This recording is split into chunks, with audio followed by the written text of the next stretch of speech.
kita tidur seperti ini, saya contohkan dulu ya. Jadi kita tidur, tangan ini diletakkan di pipi, ya, tangan diletakkan di pipi di sini. Kemudian kenapa kita miring ke kanan? Nah, satu otak kita yang sebelah kiri itu berada di atas, sehingga tidak ditekan oleh otak yang sebelah kanan, sehingga dia lebih enteng nanti selama proses daripada tidur itu. Kemudian yang kedua, secara singkat, ini saya harus cepat ini ya, nggak apa-apa ya. Jantung kita pada saat kita tidur seperti ini, maka jantung kita posisinya di mana? Di atas. Karena tadi kan jantung tadi kan sebelah kiri. Jantung kita kan sebelah kiri. Terus kemudian kalau kita miring ke sana, maka jantung kita di bawah, paru-paru kita di atas. Sehingga di saat memompa, di saat paru-paru memompa untuk ekspirasi dan inspirasi, itu menekan daripada jantung. Kenapa? Karena dia berada di sini. Bisa dipahami? Nah, jantung pun dia memompa yang 70 kali per menit, itu juga terhambat. Kenapa? Karena ada yang membebani. Saya ulangi lagi, jantung yang berada di bawah, kalau dia memompa, apabila di atasnya ada beban yang juga memompa, maka jantung lebih berat untuk mensuplai daripada kebutuhan kita yang ada di seluruh ini. Sebaliknya, kalau berada di atas, ini paru-paru 1, 2, 3, ini jadi bantalan buat jantung, sehingga jantung mompanya lebih rileks, lebih mudah. Kemudian paru-paru juga. Nah, di saat tidur itu pernafasan kita turun. Tidak 16, 12, 14, ya tidak sampai 20. Turun. Kenapa? Karena ini tadi. Subhanallah. Rasulullah ajarkan seperti ini, padahal Rasulullah tidak mengenal anatomi. Tetapi kenapa? Itu sangat istimewa.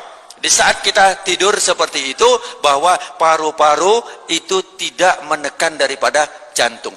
Yang kedua, jantung kita ini setelah memompa, plek, kemudian di situ ada namanya aorta. Aorta pembuluh darah yang agak besar. Itu kemudian posisinya itu lebih atas dari organ yang lain. Jadi kalau posisi seperti ini, ngapunten, seperti ini posisinya, ya, maka posisi daripada aorta tadi dia naiknya sebelah sini. Aorta itu dia gini, jantung telak masuk, kemudian dia akan memompa seluruh tubuh. Nah, ini posisinya berada di atas. Kalau berada di atas, sehingga dengan gaya gravitasi cairan itu mudah disebarkan seluruh tubuh, sehingga kita mudah sekali hilang rasa capek di saat kita tidur. Dan juga pembuangan dan pembersihan daripada di saat tidur itu adalah membersihkan racun. Racun-racun itu dibersihkan di saat kita tidur. Allah subhanahu wa ta'ala membuat mekanisme itu. Kenapa kita ngantuk, kenapa kita tidur, itu adalah sebenarnya karena Allah sayang sama kita, agar tubuh kita itu tetap dalam keadaan kondisi yang betul-betul prima, betul-betul istimewa. Tidur berapa jam? Nah, ini banyak teori yang mengatakan 8 jam. Sebenarnya bukan 8 jam. Kalau bisa 6 sampai 7 jam. Sedikit saya lanjut. Rasulullah tidurnya tidak malam. Ya, jangan kira-kira jam 9 atau habis sisa sebentar. Ya, habis sisa sebentar. Beliau tidur, kemudian bangunnya bukan subuh. Bangunnya dia lebih cepat, sepertiga malam. Ini beliau bangun.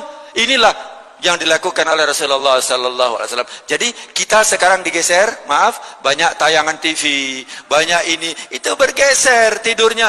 Kalau enggak jam 11 tidur, akhirnya bangunnya ya azan subuh. Nah, itu. Jadi, nah, kenapa?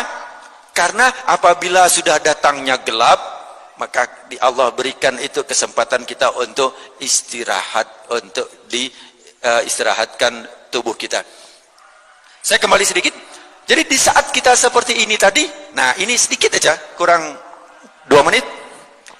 Di saat kita tidur ini, kaki kita jangan lurus. Kaki kita jangan lurus. Kenapa? Kalau lurus, otot ini akan ketarik. Jadi harus rileks, ditarik sedikit, agak